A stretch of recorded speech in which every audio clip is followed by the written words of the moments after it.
It's a program whereby we take in 4 families that are homeless in the Fort Collins area, and we share them among 13 area churches, such that we have responsibility for housing them once a quarter.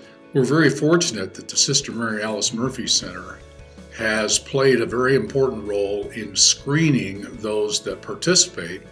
So there's a fairly stringent set of rules in terms of what's involved in participating in the program. The leadership of the Faith Family group makes themselves available for counseling, for assistance, so that these families have someone that they can talk to. They are in the quest to try to find employment, to try to find permanent housing, and that's provided each week as these families move from church to church. I think it's a good way to provide a home for a week for a family who doesn't have one, a home in regards to the same place to coming to sleep, and a warm meal each night, and a way to get at least temporarily settled.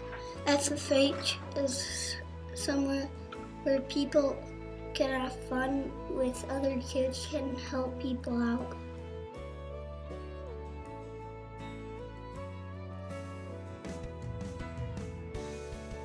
My primary involvement has been in setup and teardown, and that has turned out to be a kind of an intergenerational experience, because we've had the youth group involved, we've had some of the old guys that show up for breakfast on Thursday morning, and as well as the families themselves.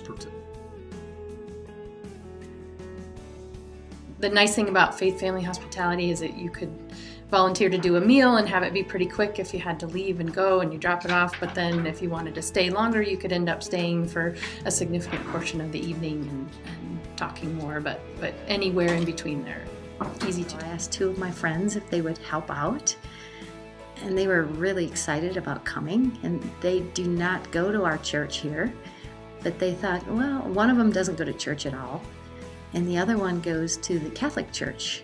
One of my friends is a really good baker, and she made some cupcakes, and she made Jell-O with whipped cream, and it's just little added things that the kids probably don't have on a daily basis, so it was fun for them. Well, the first time I was evening house, there's a bunch of different kids that were like, always wanted to play tag. We're there just to help them when dinner's ready. If they need help getting dinner for any of the family, we'll help them with that. We'll try to play games with them. We're more than happy if they need help bringing their luggage in, or if they have questions about what's going on in the church that night or in the community, we'll help them with that. We're just there to be, if they need us, we're there. And our job was just to be there in case they needed anything during the night. So we just slept in cots just like they did in another one of the Sunday school rooms. And it was pretty uneventful that night. And the next morning was great. One of the mothers of the families got up and made breakfast for everyone, including us. And she made biscuits and gravy and scrambled eggs. And in the morning we make coffee early, because the real coffee drinkers like it early, and put out the breakfast things. I was a cleanup person at 7 a.m. the next morning, and I had to come in with my Babo and Brillo pad. It was a little surprising when I first came in.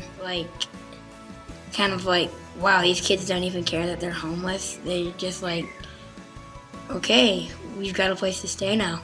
Let's have fun. So I was a little worried that maybe my meal wasn't going to be adequate. It was overwhelmingly nice, and they were very friendly. Nothing but positive things were said about the meal.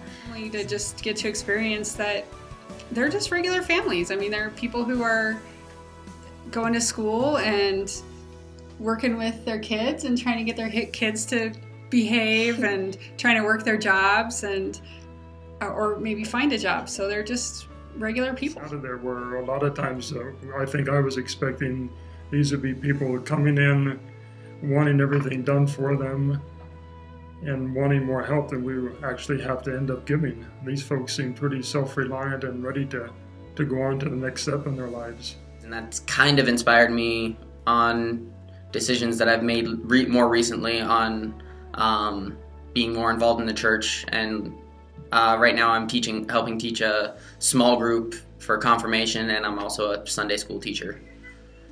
There are many reasons to be homeless, and I have learned not to judge, to just serve. Next to Holy Communion, the most holy thing that you will face is your neighbor. And here is a perfect place to serve your neighbor. They just really were thankful for just at least getting to have something good to eat and just socialize with other people. I think the kids were a lot more energized that they had a different person to play with, and it made me a lot happier that day because I just made someone's day a little bit better by playing with them, so it was a lot of fun. Well, one of the things I like about it is that it's a good opportunity for us to volunteer as a family. So we have quite an age range from a kindergartner up to a high schooler, and it's something that we all could participate in different ways. And it's, it feels like a safe environment because it's our church, we're the hosts, we're familiar with it. And it's something where we can do, we're just playing and hanging out and providing somewhat of a normal environment for people who might not get that. And Sophie always has a good time playing. She's a good playmate. Our congregation has become more aware of this segment of the population that exists. It gives them something else to think about.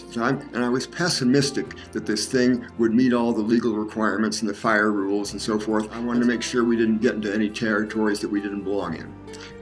But I became a convertee, and I was so impressed with my misconception of homeless families and how well they fit into a regular church community once welcomed in, that I then became an advocate. I think the church in general has a pretty strong sense of community, and we're always very welcoming and very loving to anyone that needs help or asks for it. So that definitely was reinforced, that idea. That's the kind of church I want to be part of, is a church that wants to be involved in that kind of an outreach program. So I'm thankful for that. And how the interest and support has built not only in our own church, but also in the communities. At the other end of this whole thing is to see the success it has had in terms of families that have been in the program and in a relatively short time have been placed in permanent housing and are on their own and are successful at it. It was kind of an equal ground. There was no us and them, it was us. And they still had love in their hearts and wanted to serve even each other, rather than us being the ones serving them. It was going both ways. People that are temporarily displaced have many practical challenges. But the thing that was obvious to me is that they love their children and they want the best for them.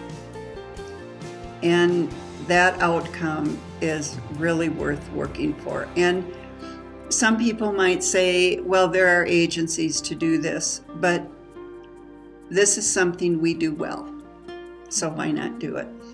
I think our church has an interest in helping people and in social justice, and so this is a real concrete way that we can use resources that we have to make a real difference.